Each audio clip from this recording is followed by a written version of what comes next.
Makanya nomor satu itu alat menjadi orang Islam itu bukan Quran, bukan syariat, bukan fikih, bukan kitab, bukan hadis. Alat utama akalmu, pikiranmu. Nggak terima, duel kita.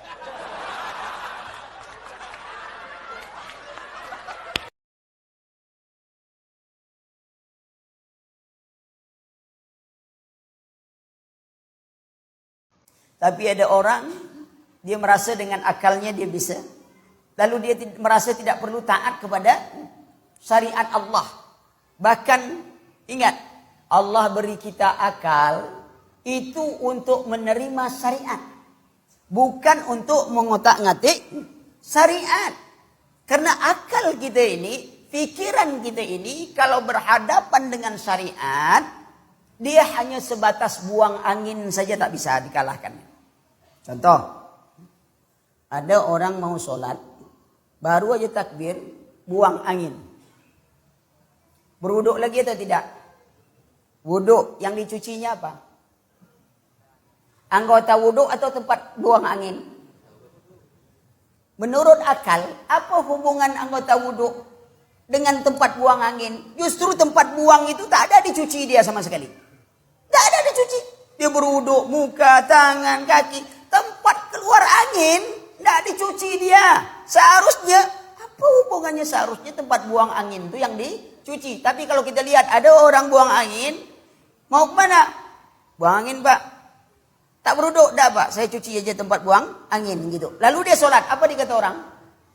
Gila aja.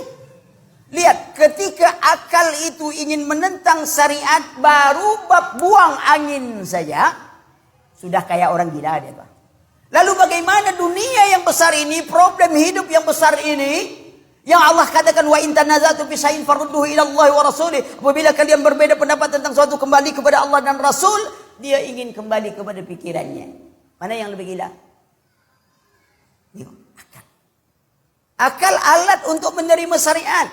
Pikiran adalah alat untuk memahami apa yang di luar diri dan apa dalam diri. Maka orang berpikir dengan berakal itu berbeda. Setiap orang berakal pasti berpikir. Setiap orang berpikir belum tentu berakal. Contoh, anak kecil yang belum baligh, kalau dia melanggar syariat, dihukum atau tidak? Dia belum baligh, tidak kena hukum. Kenapa dia tidak dihukum? Karena kita bilang belum berakal. Oke? Orang gila melanggar syariat, dihukum atau tidak? Tidak. Kenapa? Karena kita bilang juga dia tidak berakal. Kenapa anak kecil tadi tak disebut orang gila? Kalau dua-duanya sama tidak berakal. Dua sudah tuh. Yang ketiga, orang tidur melanggar syariat, mimpi berzina, dihukum atau tidak? Tidak. Kenapa? Kalau tak punya akal, payah juga. Akalnya masih di situ. Masalahnya akal itu dipahami dulu. Akal itu alat untuk menerima beban syariat. Anak kecil sudah punya akal, tapi alatnya belum berfungsi kecuali setelah baligh. Orang gila punya akal, tapi akalnya sudah rusak. Orang tidur, akalnya sedang istirahat. Jadi kalau mau melanggar syariat, ya, dan tidak berdosa, pilih, ya, mau jadi anak kecil, orang gila, atau waktu tidur. Mungkin yang kedua lebih keren lagi kan? Orang gila, maklum, lebih mantap lagi. Tapi orang gila berpikir tak? Nah itu yang bedanya tuh. Orang gila berpikir, akhi. Apa buktinya? Kalau dia minta rokok, antum kasih pulpen, siapa dibilangnya gila? Orang gila pak rokok, antum kasih pulpen, langsung antum dibilangnya gila itu. Orang minta rokok dikasih ini. Berpikir dia. Anak kecil akalnya belum berfungsi, tapi dia berpikir. Dia mau gertak ibunya, baru aja minta es sudah nangis dia. Dia tahu ibunya kalau dengan tangisan langsung dibelikan. Maka itu ibu-ibu kalau anak suka nangis biarkan aja dia. Apalagi anak kecil minta nangis, suruh nangis aja terus. Nangis lagi, bilang nangis lagi. Gitu. Besok dia tidak akan minta lagi sama kita dengan tangisan. Sebab apa? Diminta nangis pun tak akan dibagi.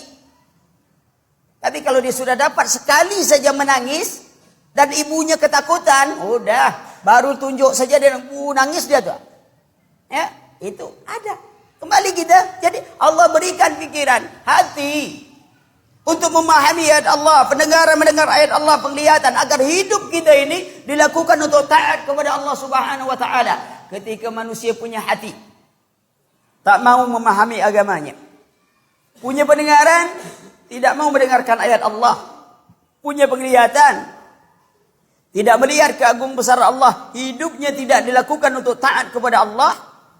Manusia yang disebut Allah laqad khalaqnal insana fi ahsani taqwim, apa kata Allah? Tsumma radadnahu asfala safilin. Kami turunkan mereka pada derajat yang paling hina. Walaqad zara'na jahannam katsiran minal jinni wal ins lahum qulubun la yafqahuna biha wa lahum a'yunun la yabsiruna biha wa lahum adhanun la yasma'una biha ulaika kal an'am bal hum adall ulaika humul ghafilun. Kami penuhkan isi neraka jahannam dari golongan jin dan manusia. Mereka punya hati tidak memahami ayat Allah, mereka punya pendengaran tidak mendengar ayat Allah, mereka punya melihat tidak melihat keagungan kebesaran Allah. Ulaika kal an'am, mereka seperti binatang, bahkan mereka lebih hina dari seekor binatang yang paling hina. Hidup kita mengenal Allah. Allah berikan begitu besar nikmat agar kita bisa hidup dengan tuntunan Allah untuk ibadah kepada Allah.